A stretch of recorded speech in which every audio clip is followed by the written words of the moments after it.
Zeca? E aí, garota? Tá conhecendo a fruta típica da praia, o coco? Olha que gostoso. Coco é bom.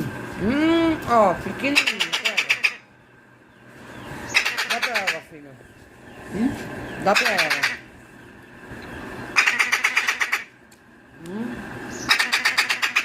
Também quer, Zeca? Dá pra Gisele lá embaixo. Quer, Gisele? É bom o coco, né? Tá estranhando, Zeca? É saudável comer coco. Gostou, garota? É isso aí, gente. A gente tem que variar com bastante tipo de frutas.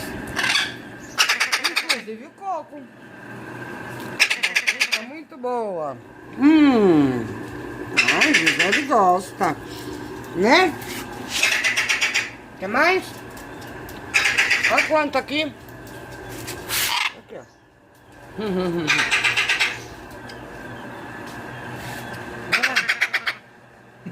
O Zeca tá pedindo mais aqui, ó.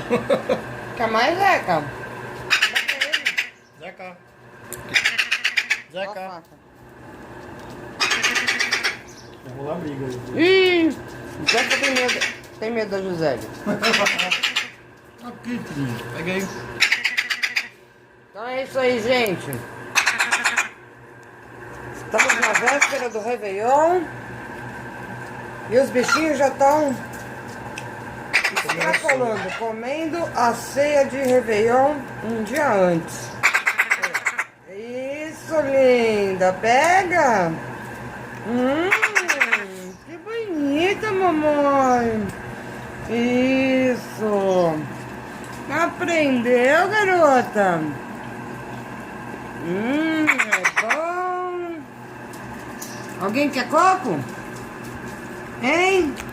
Fala, não vou dar não. Tudo meu. Tchau, gente. Tchau, beijo.